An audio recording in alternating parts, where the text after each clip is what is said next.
अनगर नगर पंचायतीच्या निवडणुकीचा मुद्दा कोर्टात खटला सुरू असताना निवडणूक अधिकारी बेकायदेशीररित्या सरस्वती शिंदेचा अर्ज माघारी कसं काय घेतले? उज्ज्वला थिटेच्या वकिलांनी महत्त्वाचा मुद्दा उपस्थित करत निवडणूक अधिकाऱ्याला धरले धारावर. अनगरची निवडणूक बिनविरोध झालीच नाही. उमेश पाटलांनी माध्यमांशी बोलताना दिली प्रतिक्रिया. काय म्हणाले उमेश पाटील आणि वकील? पहा सविस्तर व्हिडिओ. एक गोष्ट आता स्पष्ट झालेली आहे, अनगर नगर पंचायतीची निवडणूक ही बिनविरोध झालेली नाही. त्यांनी कायद्याचा भंग करून रिटर्निंग ऑफिसरने जो नगराध्यक्ष पदाच्या निवडणुकीच्या संदर्भानं एखाद्या प्रकरणामध्ये जर जिल्हा न्यायालयामध्ये अपील दाखल असेल, ज्या वेळेला अपील दाखल होतं त्याच वेळेला निवडणुकीच्या संदर्भातली पुढची प्रक्रिया ही त्याच ठिकाणी थांबते, तोपर्यंत थांबते जोपर्यंत या संदर्भात जिल्हा न्यायालय निकाल देत नाही.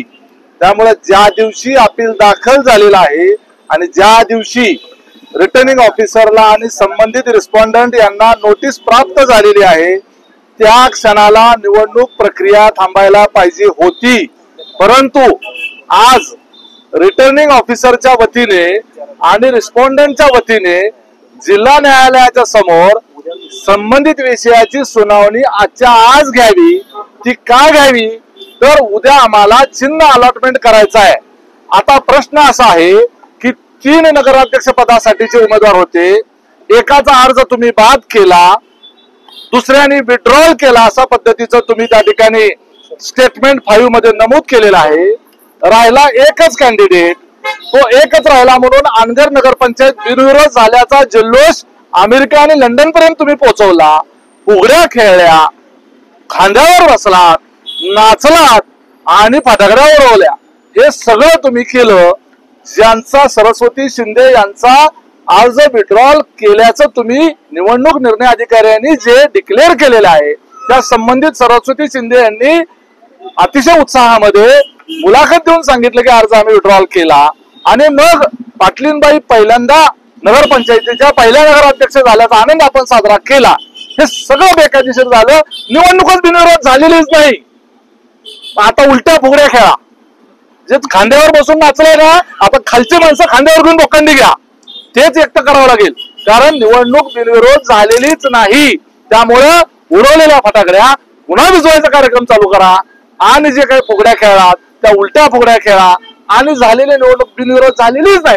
निवडणुकीचा विड्रॉल जे आहे आरोनी बेकायदेशीररित्या विड्रॉल अलाउड केलेला आहे. सरस्वती शिंदे यांचं जे विड्रॉल आहे म्हणजे अर्ज माघारी घेतला म्हणून आता एकच उमेदवार राहिला. आणि आता हाच आर्ग्युमेंट काय करतात, आम्हाला सिम्बॉल अलॉट करायचा आहे. सिम्बॉल अलॉट एकच उमेदवार आता बिनविरोध झाले, अलॉट पण स्पष्ट झालं ना. आता या अनगर नगरपंचायत निवडणुकीमध्ये त्यांच्या दृष्टिकोनातून नगराध्यक्ष पदाकरता एकमेव उमेदवार शिल्लक असताना सिम्बॉल कोणाला अलॉट करायचा आणि लोकांनी मतदान कसं कुठं करायचं? म्हणजे मतपत्रिका जी आहे ती छापावी लागेल. ज्या अर्थ सिम्बॉल अलॉट करायचा म्हणजे मतपत्रिका छापायची आहे, म्हणजे त्याचा अर्थ प्रचार करायचा आहे, मग मतदान होणार आहे आणि मग एकमेव असलेल्या उमेदवाराला मतदारांनी येऊन मतदान करायचं आहे असा त्याचा अर्थ ना. आज सन्माननीय न्यायालयाच्या समोर येऊन आरोच्या वतीनं जिल्ह्याचे सरकार वकील आरोने सांगितल्याप्रमाणे न्यायालय म्हणतंय की उद्या आज आर्ग्युमेंट पूर्ण व्हायला वेळ पुरणार नाही, आपण उद्याच्याला हिअरिंग घेऊ असं न्यायालय म्हणतंय. समोरचे सरकारी वकिलाच्या माध्यमातून आरो काय म्हणतात की आजच सुनावणी झाली पाहिजे. तर का झाली पाहिजे असं न्यायालयाने विचारलं. आज एवढ्यासाठी झाली पाहिजे की उद्या निवडणूक आयोगाच्या दिलेल्या प्रोग्राम नुसार उद्याच्याला सिम्बॉल अलॉटमेंट आहे.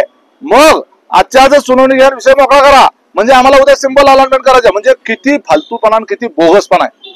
एकच उमेदवार शिल्लक आहे ना, तुम्ही चिन्ह वाटप करत म्हणताय. म्हणजे याचा अर्थ संबंधित निवडणूक निर्णय अधिकारी हा निवडणूक निर्णय अधिकारी होण्याच्या करता किंवा त्या पदावर राहण्याकरता इनकॅपेबल आहे. याच्यामुळं राज्याच्या निवडणूक आयुक्तांची आणि राज्य निवडणूक आयोगाची आणि निपक्षपाती निवडणुकीच्या सगळ्या यंत्रणेवर क्वेश्चन मार्क निर्माण झालेला आहे. आणि एकूणच उज्ज्वला थिटे यांच्या अर्ज भरण्याच्या पहिल्या दिवसापासून ते आज रोजी न्यायालयामध्ये झालेल्या मांडणीपर्यंतचा जर प्रवास बघितला तर निश्चितपणे प्रशासकीय यंत्रणा ही भ्रष्ट झालेली आहे आणि त्यांनी विशिष्ट प्रभावशाली व्यक्तीला मदत करण्याच्या करता आणि आशिया खंडातली एकमेव नगरपंचायत बिनविरोध झालेली आणि 70 वर्षाची परंपरा कायम ठेवण्याच्या करता लोकशाहीला आणि संविधानाला पायदळी तोडवणारा हा आशिया खंडातला एकमेव आरो किंवा तहसीलदार असेल आणि त्याच्याबद्दल निवडणूक आयोगाने त्यांना काय बक्षीस द्यायचं याचाच फक्त निर्णयाचा आम्ही वाढवण्यासाठी त्यांनी जे काही म्हणणं दिलेलं आहे त्या म्हणण्याची जी कॉपी आहे ती आज आम्हाला मिळालेली आहे आणि ते कॉपी मिळाल्यानंतर आम्ही त्याच्यामध्ये युक्तिवाद करण्यासाठी उद्याची तारीख मागितलेली आहे आणि ते सन्माननीय न्यायालय आम्हाला उद्याची तारीख युक्तिवादासाठी दोघांनाही दिलेली आहे। सगळ्यात सरप्राइझिंग गोष्ट ह्या प्रकरणामध्ये मला आज जी दिसली जाणवली सन्माननीय न्यायालयापुढे ज्या वेळेला निवडणूक निर्णय अधिकारी आणि त्यांच्या विधिज्ञाने स्टेटमेंट केलं शिवाय आपल्याकडं सर्वच लोक ह्याच्याकडे प्रतिनिधींकडे माध्यमांच्या प्रतिनिधीकडे ती माहिती आपल्याकडे दिलेली आहे त्यांनी ते विड्रॉल अलाउड केलं आणि शिंदे नावाच्या महिलेनं अनगर नगरपंचायतसाठी जो भरलेला नामनिर्देशन पत्र होता त्याला ते विड्रॉल अलाउड केलं त्यांनी। ऍक्च्युली कायद्यामध्ये तरतूद अशी आहे डायरेक्ट नगर अध्यक्ष पदाची ज्या ठिकाणी निवडणूक होते आणि त्या ठिकाणी नामनिर्देशन पत्राच्या निर्णयाविरोधामध्ये जर एखादं अपील प्रलंबित असेल मी सुरुवातीपासून एकच गोष्ट माध्यमांशी सांगत आलेलो आहे तो कायदा आहे जी मी नमूद करत आलेलो आहे पहिल्यापासून की जोपर्यंत तो अपील जिल्हा न्यायाधीशापुढे निर्णयित होत नाही तोपर्यंत ती प्रक्रिया पुढे जात नियमामध्ये अशी तरतूद आहे की जर अपील केलं समजा ज्या दिवशी नामनिर्देशन पत्राची स्क्रुटनी झाली त्याच्यानंतर व्हॅलिड नामनिर्देशित सदस्याची नावे त्यांनी त्यांच्या नोटीस बोर्डावरती लावायची ती 18 तारीख होती आपल्या मॅटर आम्ही 20 तारखेला समजा या ठिकाणी अपील दाखल केलं आम्हाला 3 दिवसाचा लिमिटेशन पिरियड होता अवधी होता आम्ही अपील दाखल केलं त्यांना नोटीस निघून दिली नोटीस त्यांना मिळाल्यानंतर करावयाची जी प्रक्रिया आहे ते नियमामध्ये दिली आहे जी त्यांच्यावरती बंधनकारक आहे ती न पाळता त्याच्यामध्ये काय करायला अपेक्षित होतं त्यांनी की बाबा असं अपील जिल्हा न्यायालयामध्ये झालेला आहे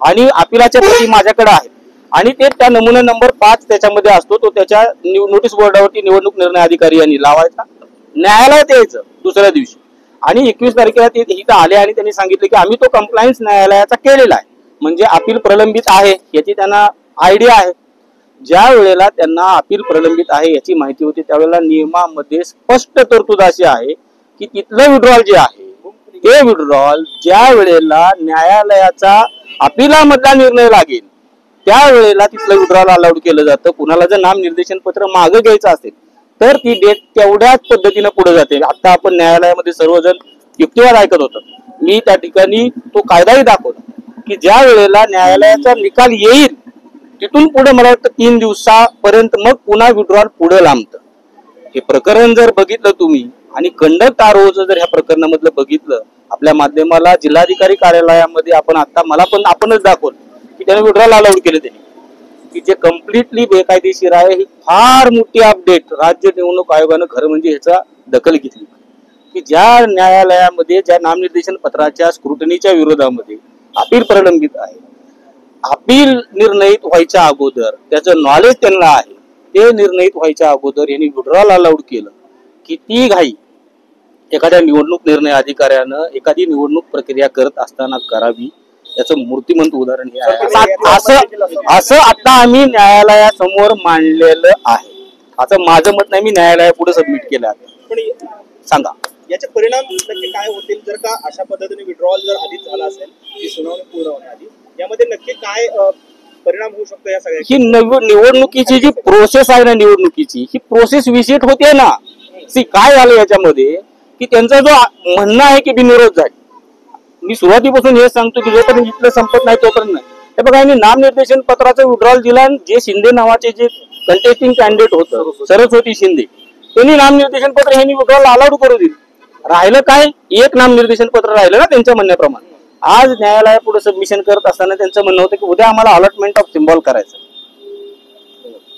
किती कॉन्ट्राडिक्टरी स्टेटमेंट आहेत हे कंडक्ट जे आहे आरोचं आमचं म्हणणंच एवढं आहे की ज्या वेळेला एवढ्या प्रोटेक्शन मध्ये आम्ही त्या ठिकाणी नामनिर्देशन पत्र भरायला जातो त्यावेळेला निवडणूक निर्णय अधिकारी यांची जी जबाबदारी आहे ती आम्ही आणि त्यांचं जे वागणं आहे ते आम्ही न्यायालयापुढे मांडण्याचा प्रयत्न केला आणि आज ते स्पष्ट झालं आपल्या समोर आले आपल्या माध्यमात आले जिल्हाधिकारी कार्यालयाकडे गेलं विड्रॉल अलाउड केलं विड्रॉल झालं राहिला नामनिर्देशन पत्र कुणाचा, प्राजक्ता पाटील या सन्माननीय महिलेचाच फक्त नामनिर्देशन पत्र त्या ठिकाणी राहिलं असं त्यांचं रेकॉर्ड आहे जिल्हाधिकारी कार्यालयामध्ये, जे आपल्याकडे certified copy day to day त्यांच्या ह्याच्यामध्ये येते.